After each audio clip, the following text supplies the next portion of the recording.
In Maseches Megillah, at its very end, we learned that Parshas KiTavo was chosen to be the conclusion of the Torah reading prior to Rosh Hashanah. In fact, Parshas Nitzavim, or this year, Tavshinayim Gimel, Nitzavim Vayelech, become the conclusion, that is our minhag, but really Parshas KiTavo was chosen to be the appropriate conclusion of the Torah reading. Chazal attribute this to the reason that there is the tochacha. The one of the two tochachot in the Torah is Parshas KiTavo. For various reasons, Chazal and Rashi tells us that the tochacha in this parsha is the most severe. And therefore, in keeping with the idea of tichle shana ukloloseha, the year should be completed with all its curses, we get rid of this Parshas KiTavo and its curses at the end of the year. But I would like to suggest another reason why we may consider that Parshas KiTavo is a good way to complete the year and a wonderful introduction to the new year that will come aleinu l'tova.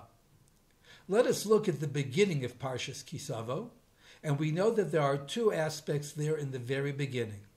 One deals with Bikurim, the first fruits that are brought to the Beis HaMikdash, and one deals with Vidui Ma'asrot, the conclusion of the 3-year cycle of giving Truma and Meiser Sheni and Meiser Ani that occurs twice within the Shemitah cycle.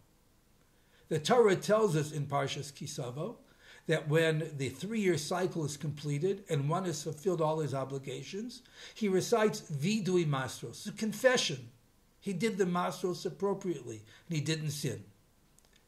Every year, when he brings his Bikurim, the first fruits, he recites Mikra Bikurim, the parsha that the Torah tells us, something with which we're very familiar with because it becomes a condensed version of Yetzias Mitzrayim that we read in the Haggadah Shel Pesach, in which we account all that has been done for us when we have gone out of the land of Egypt. But if we look at these two parshos, we see something very strange. First, the recounting of the Exodus. The Rambam says, Chayav Adam lihisvados. There's a vidui, there's a confession. There's no confession there. I recount how God took us out of the land of Egypt, and now we give thanks for bringing the Bikurim that we have. And the vidui masros itself isn't really a confession. I don't say that I sinned. I say how I didn't sin. I say how I did not violate any of the laws of Trumos and Masros, how I did everything Kedas Uchedin in the appropriate way. Why does the Rambam call the recounting of the Exodus as Vidui? And why do we call the Masros Vidui when it's not a Vidui whatsoever?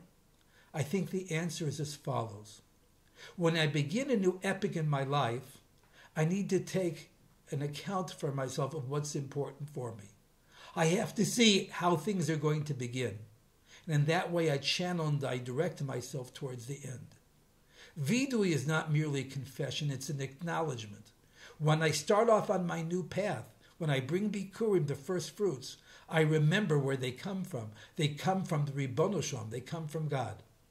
Now, as I go through the entire process of planting and plowing and reaping, and finally bringing all that I have, and I can look back after 3 years of hard labor and look back with satisfaction and say, Ribbono Shalom, I did not violate the mitzvos that you gave me. That's also a vidui, not just a confession, but a thanksgiving and acknowledgement. When I started off on the right foot, I'm able to continue all the way to the end of the process. Bikurim and vidui masrot. What a wonderful way that is to end the year, but to begin the new year. Look forward to my first fruits. Look forward to what I'm able to bring. And then look forward to, at the end of the process, that I'm able to come to that end with satisfaction before the Ribbono Shalom, who has given me all the good that he has. Tachel Shana Uvirchoteha. May the new year begin with all of its blessings.